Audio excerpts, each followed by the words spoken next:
Stanley Van Zant's boatyard at Long Cove, Piney Neck, Kent County, Maryland.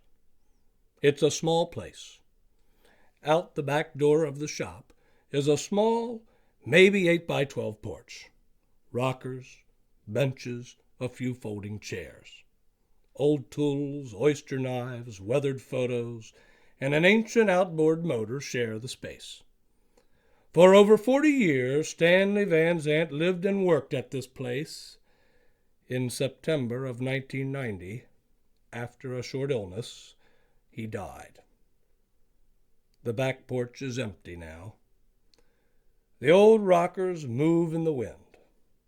But for 40 years, on any day, weather and work schedule permitting, you could find an assortment of people on that porch, talking, sharing stories, laughing, enjoying each other.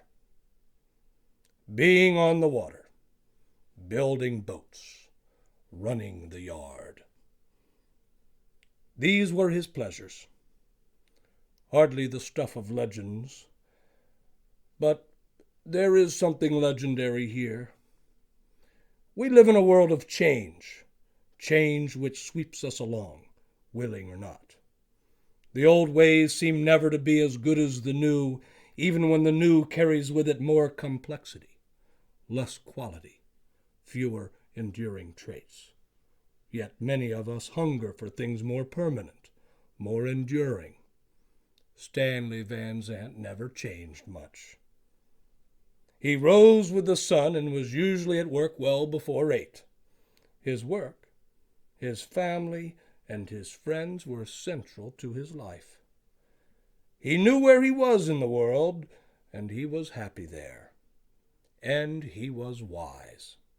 You could learn a lot just sitting on his porch and listening, or looking off at the water in the cove, watching ducks, osprey, and heron move about. If you can't get to Long Cove, try to imagine yourself there.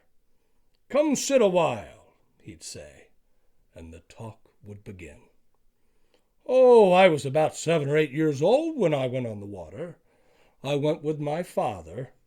He had a log canoe named Woe Boy. He'd put life preservers on us and have us stand up so we could cull oysters.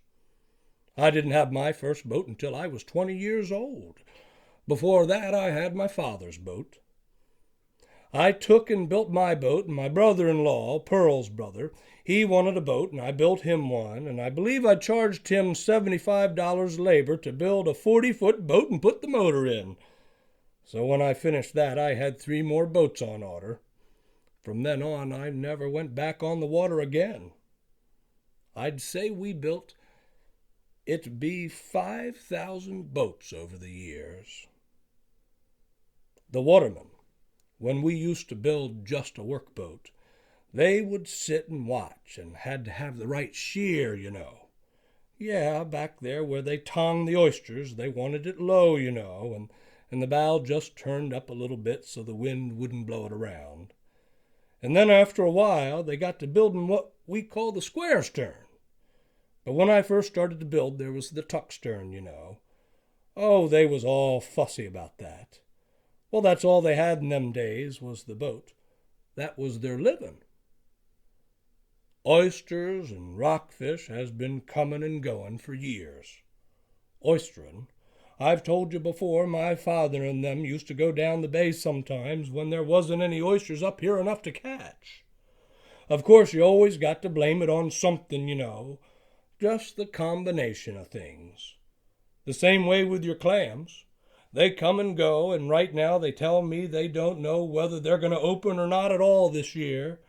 It's so much rain. It's good for the farmers, but there again, crabs. There's more crabs right now than there's been for quite a few years. I don't know whenever before they could go out there and catch 8, 10, 12 bushels of crabs. Oh, yeah. And they tell me down at this other pier they're catching as much as 20 bushel. And I never saw that many crabs in here for years and years. I don't know any retired watermen. They don't retire. Go right on working.